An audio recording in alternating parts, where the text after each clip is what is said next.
Good morning, students. So next we are going to discuss about the emitter coupled logic. In short notation we can able to call it as ECL. And while coming for the previous one, while we are dealing about the BJT transistors, we already studied how we can able to reduce the overall propagation delay.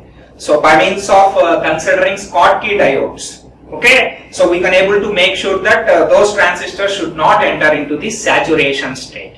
So that's what we followed to reduce the propagation delay. Okay, so same operation, that is transistor should not enter into the saturation state. That same operation we can also able to achieve by means of considering a different circuit.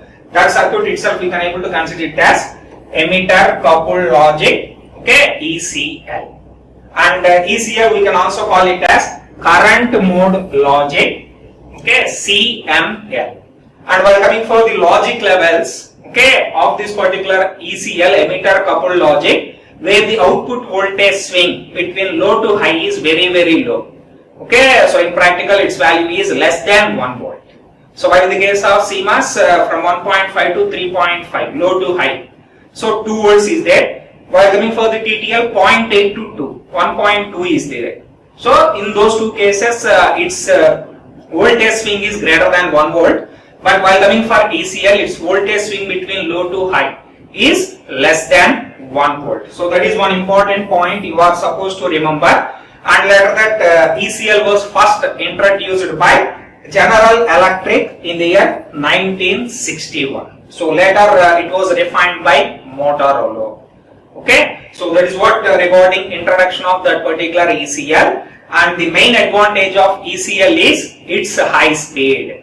So even if you compare with the CMOS or TTL, whatever it may be, compared to all those other logic families, ECL is the fastest one. Okay, so if you consider the latest technology ECL, so where they can able to get a propagation delay of 0.1 nanoseconds. Okay, considering the all delays.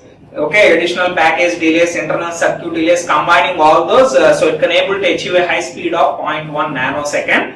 So because of that, from that we can able to say ECL is the fastest one.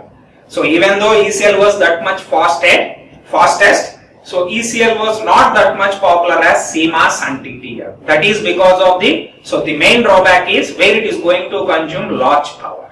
Okay, power consumption is very high while in the case of ECL compared to CMOS and TTL, and also okay, we can't able to form interface with the TTL and CMOS with respect to ECL.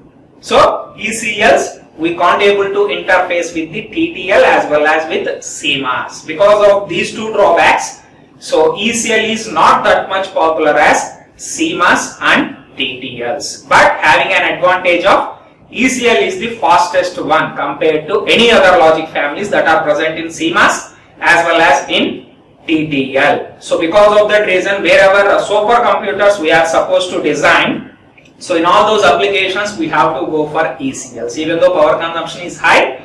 So where speed is necessary, speed is the ultimate thing is required, then in such cases we must go for the ECL. Okay, so here we will look at the operation of that particular ECL by means of considering a basic circuit. Basic circuit in the sense, basic ECL inverter buffer. Okay, so the main idea of ECL we can able to define considering of that particular one. Okay, so look at this particular circuit. So this is how it seems to be. Okay, so basic ECL inverter buffer circuit. So if you look at the physical structure of this particular one, so first it consists of two outputs.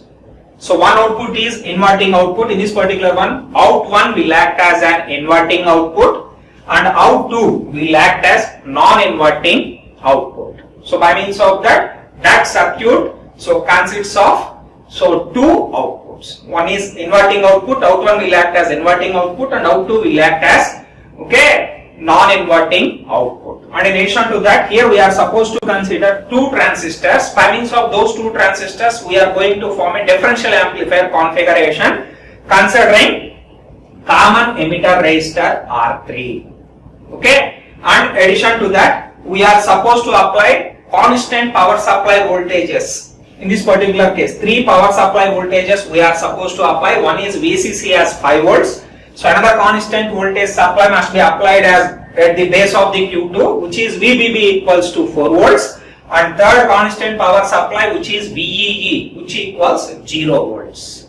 And while coming for this particular inverter or buffer of this particular ECL circuits, where input logic levels for low and high is, while coming for low, its value is 3.6 volts, and while coming for high, so its value is 4.4 volts. So these are all the logic levels of low state and high state. So was defined at the input side of the ECL circuit.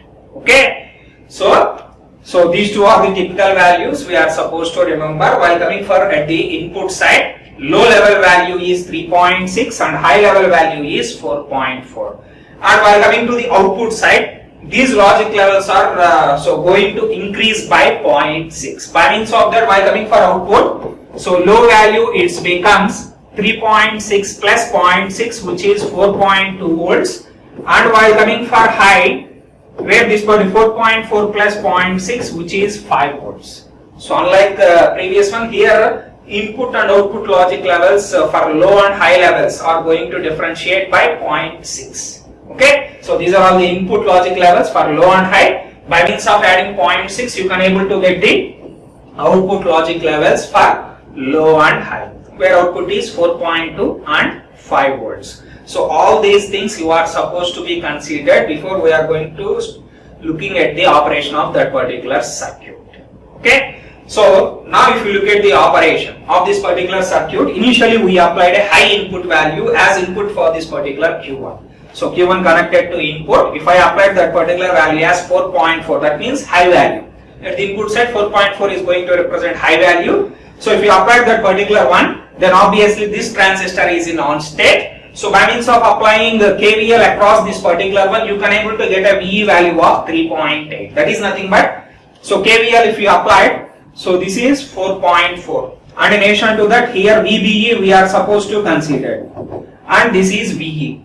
Okay, voltage drop across this particular resistor R3. So V input minus VBE. So V in, the resultant KVL becomes VBE minus VE, which equals 0.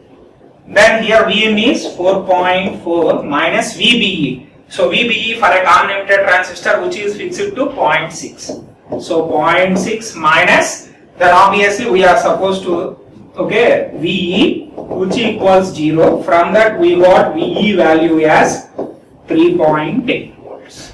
Okay, so applying KVL over here, V in minus VBE minus VE. So solving that particular one, finally we got VE as 3.8 volts. That's what we got over here. So VE as 3.8 volts. So because of 4.4 applied, this transistor on, and VE becomes 3.8. And if you look at from this particular side, at that time Q2 must rise in off state. That is because of, so when this particular transistor is in on state, if VB is greater than 0.6, but VB is 4 and VE is 3.8, where VB becomes 0.2, because of that lies in cutoff state. So based on that we can able to say this Q2 lies in off state. Okay.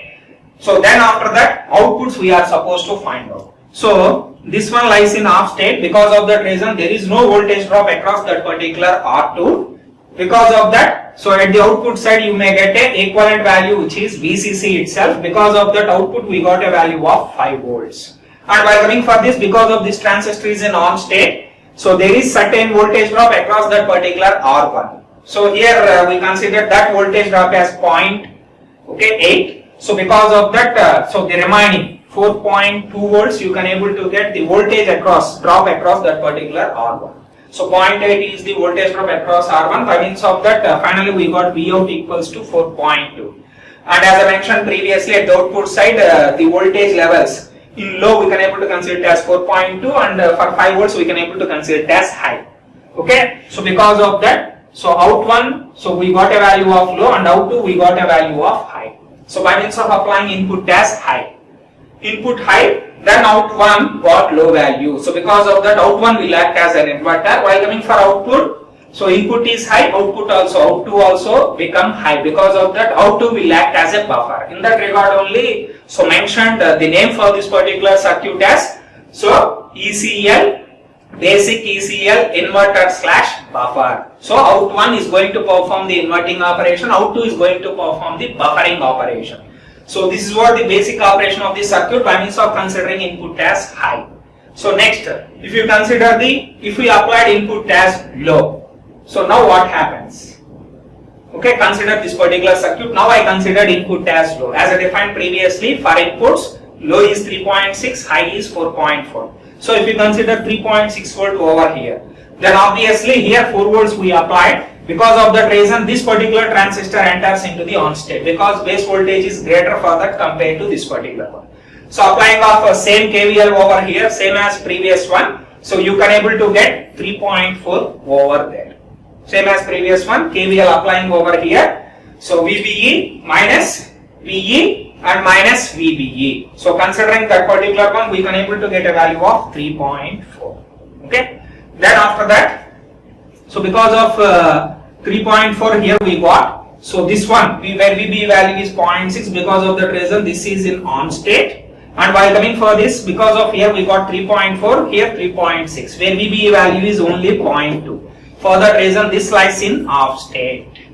Okay. Now, if you consider the outputs, so because of this transistor is in off state, there is no voltage drop across R1. So because of that, whatever power supply we applied, same voltage will appear at out1. So because of that, out1 we got a value of 5, which is a high value.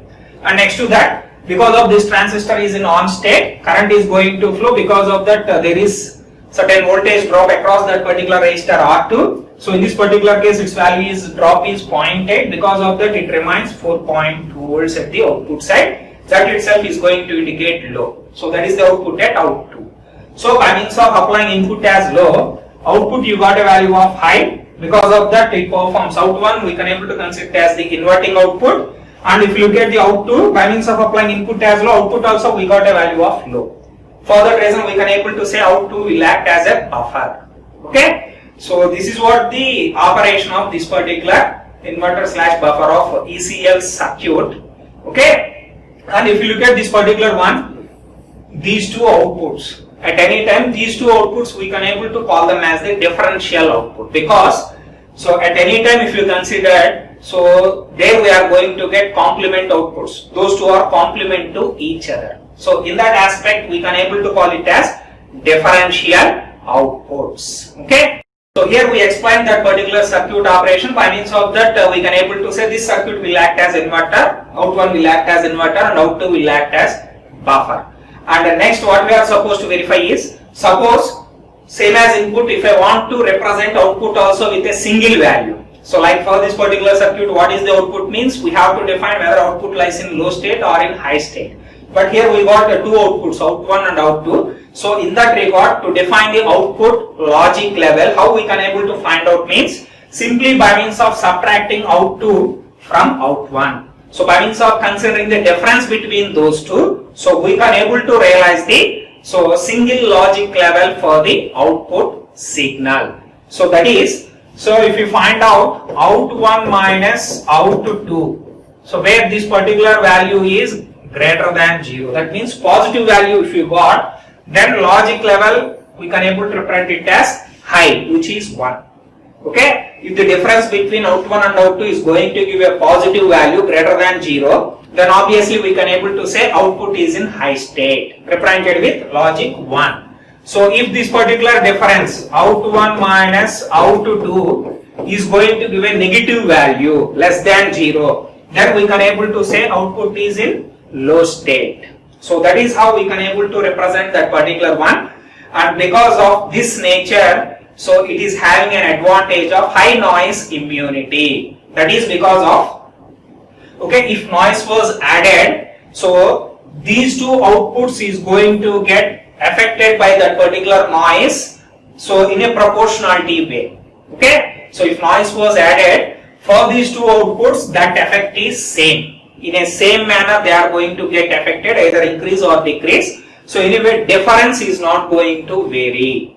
So that is the main advantage. Based on difference only you can able to say output logic is so output value is high or low. Anyway, even though noise was added for that out 1 and out 2, by means of considering the difference, so we can able to nullify that particular. So what is the noise added for that? So in that regard, so it is having a main advantage of high noise immunity. Okay, so that is the one of the main advantage. And at the same time, same as differential outputs, we can also able to consider the differential inputs. Okay, wherever a differential input type of situation is requirement is there, at that time we can also able to consider differential inputs as well. So now, based on this particular circuit, so we will look at how we can able to realize the large circuits. Anyway, previously we discussed about the basic circuit, which is inverter or buffer, inverter and buffer. So based on that particular circuit, now we can able to realize a ECL 2 input R by NOR gate. Anyway, because of it consists of 2 outputs, always it is going to perform 2 functionalities. Here our intention is to realize R/NOR, both functionalities, by means of using a single circuit. Okay. So considering this, so because of here we need to realize for 2 inputs. Okay, that to R by NOR operation. To achieve that particular one, the only modification to the previous circuit is, so how many number of inputs we consider, that many number of transistors must be connected in parallel at the input side. Suppose if I want 3 input means 3 transistors must be connected in parallel. 4 means 4 transistors must be connected in parallel. In this particular case, we are realizing the 2 input R by NOR. So because of that, okay, these 2 transistors must be connected in parallel, and one of the transistor connected to X and another transistor connected as input to Y. Okay. So other than that, remaining configuration seems to be same as whatever we realized previously for inverter/buffer. Okay. So if you look at this particular operation, suppose input if we applied 0, 0, 0, 0 in the sense low value 3.6 and 3.6. By means of that, these 2 transistors lies in off state. Then obviously this Q3 becomes on. So because of this is an off state, there is no voltage drop across R1. By means of that, Vout1 you can able to get a value of 5 volts. Okay, and at the same time, because of this one lies in on state, there is a voltage drop across this particular one. That voltage drop is 0.8. Because of that, here resultant voltage is 4.2. So output we got output 1 5 volts. That itself we represented with high. And while coming for 4.2 volts, you can able to represent with a low. That means here I applied both inputs are low. So then what about the out 1? So which is an inverting output. Inverting output means, so which is NOR functionality you can able to get over there. Okay. So 0 0 for 0 0 NOR output is 1. So that's what we got over here. So because of that out 1 we can able to consider it as to perform the NOR operation. And if I applied 0 0, here we got output of 0. So because of that, out 2 is going to perform the non-inverting operation in this particular case, which is OR operation. So in the same way, suppose if you consider both inputs are 1, that means 4.4 and 4.4. These 2 transistors are in on state now. And by means of that, there is a voltage drop across R1. Now this becomes, okay, so 4.2 and this becomes 5 volts because this transistor enters into the off state. No voltage drop across this particular one. Because of that, now output values you got for out 1 as 4.2 and for out 2 as 5 volts. By means of applying both our inputs are high, our output become 1. Because of that, here we got 5 volts. Now output must be low, which is 4.2, which is going to indicate. So that is what the operation of that particular one. So by means of these inputs, so we verified the functionality, and from that I can able to say this is the equivalent circuit to realize the 2 input OR by NOR gate. And at any time out 1 will act as to represent the inverting output, and out 2 will act as to representing the non-inverting output. So because of NOR and OR, out 1 must be equal to NOR and out 2 will act as a OR output. Okay. So that is what the functionality of this particular ECL 2 input. And here I mentioned the function table and truth table based on the inputs. Anyway, inputs are low means 3.6, high means 4.4. According to that, Q1, Q2, Q3, certain transistors are in on state and certain transistors are in off state. and after that based on that Vout, VE, Vout2, Vout1 and Vout2, based on that output you may get a value of either low or high. Just verify the functionality of that particular one based on this particular function table, and finally that is the truth table for that. Okay, so out1 will act as a NOR and out2 will act as a OR. So anyway, you know the truth table for OR and NOR. Based on that, that is the truth table for that. And the final one is comparison between the logic families. Okay, so this is very, very important for small questions. Every time they are going to ask this particular one. So till now we studied about 3 different logic families mainly. One is CMOS, another one is TTL, and another one is ECL. So because of that, here I mentioned the comparisons between them. What are the advantages and drawbacks of each and every logic family. Coming to that, while coming for CMOS, so where full name for that particular one is complementary metal oxide semiconductor, because CMOS circuits always going to generate the complementary output. In that regard, we can able to call it as complementary. That means inverting logic with less number of transistors they can able to realize compared to non-inverting logic. And the advantage is it's so lower power consumption. Power consumption is very, very low while in the case of CMOS compared to any other logic families. So that is the main advantage, lower power consumption. So most common logic family used in all microcomputer chips today. In addition to that particular one, it also having a capability of high integration density.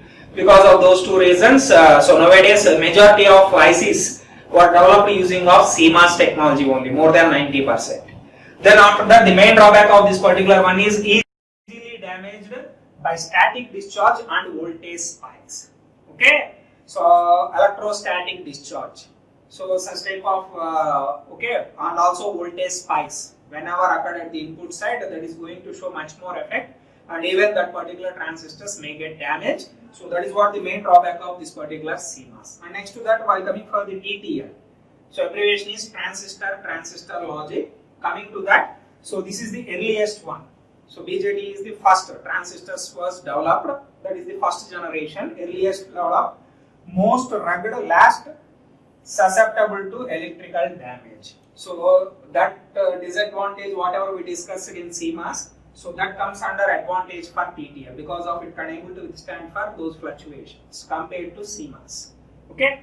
And next one is drawback of this particular one is advantage of CMOS itself, drawback. That means consume more power.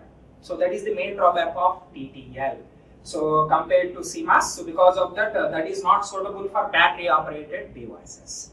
And last is here, emitter coupled logic. So as we know that this is the fastest logic family which was available compared to TTL and CMOS. ECL is the fastest one. So and the main drawback is where it consumes the more power than CMOS, requires extreme care in wiring. So these are all the some of the important advantages and drawbacks of all these 3 different logic families. So with that, first unit is over.